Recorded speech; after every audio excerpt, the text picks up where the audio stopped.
CM योगी ने गाजीपुर में विपक्षी पार्टियों पर जमकर हमला बोला। इस दौरान सीएम ने कहा कि तुष्टीकरण की राजनीति को खत्म करेंगे।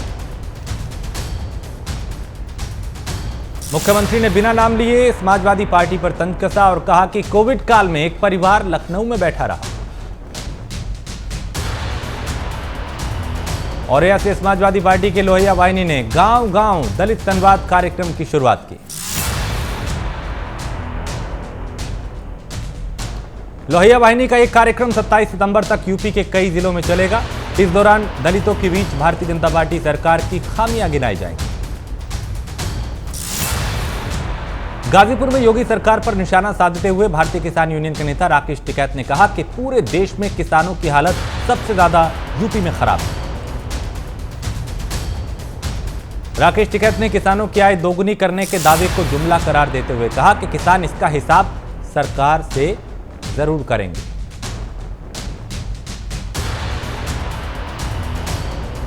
अमेठी में सपा प्रदेश अध्यक्ष नरेश उत्तम पटेल ने योगी सरकार पर जमकर हमला बोला और कहा कि सरकार ने किसानों नौजवानों से धोखा किया है।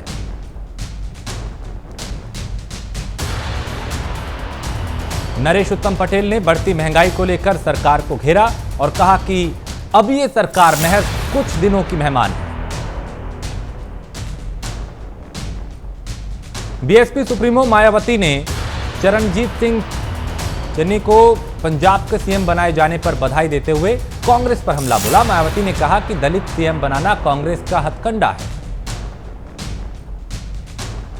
मायावती ने दलितों को आगाह किया कि चुनावी लाभ लेने के लिए कांग्रेस ने दलितों को चुनाव से पहले दलित को सीएम बनाया। इसके साथ ही मायावती ने बीजेपी के ओबीसी सम्मेलन पर निशाना साधते हुए कहा कि बीजेपी को चुनाव के समय ओबीसी वर्ग की याद आ रही। मायावती ने कहा कि अगर भारतीय जनता पार्टी को पिछड़ों से लगाव है तो आखिर जातीय जनगणना क्यों नहीं कराई जा रही।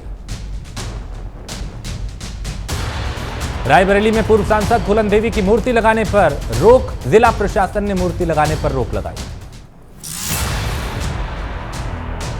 वहीं प्रशासन की रोक के बाद भी समाजवादी पार्टी मूर्ति लगाने पर अड़ी है। ऊंचाहार में पुलिस और पीएसी तैनात की गई है। बता दें कि सपा निषाद वोटरों को साधने के लिए फूलन देवी के नाम को भुनाने की कोशिश में रॉबर्ट्सगंज से अपना दल के सांसद मकोड़ी लाल कोल की बेटी सुमन कोल अखिलेश यादव की मौजूदगी में समाजवादी पार्टी में शामिल। बता दें कि चंदौली, वाराणसी, मिर्जापुर के इलाकों में कोल समाज के वोटरों को अच्छा खासा प्रभाव माना जाता है। ऐसे में सांसद की बेटी का सपा में शामिल होना कोल वोटरों में सेंध लगाने की कोशिश के रूप में देखा जा रहा है। यूपी कांग्रेस में 3 उपाध्यक्ष नियुक्त किए गए हैं। उपेंद्र सिंह और मकसूद खान को उपाध्यक्ष नियुक्त किया गया है। जसवंत सिंह को भी उपाध्यक्ष बनाया गया है। रुड़की में सीएम पुष्कर सिंह धामी ने बीजेपी के ओबीसी बैठक में भाग लिया। बैठक में 2022 चुनाव को लेकर कई अहम मुद्दों पर मंथन किया गया। दिल्ली के सीएम अरविंद केजरीवाल के 1 लाख लोगों को रोजगार देने वाले बयान पर उत्तराखंड के पूर्व सीएम त्रिवेंद्र सिंह रावत ने पलटवार किया और कहा कि अब तक दिल्ली में 375 से ज्यादा लोगों को रोजगार नहीं दिया गया है। रुड़की में सत्ता में वापसी के लिए कांग्रेस की तरफ से परिवर्तन यात्रा निकाली गई। इस दौरान कांग्रेस नेताओं ने बीजेपी सरकार पर महंगाई और बेरोजगारी को लेकर हमला बोला।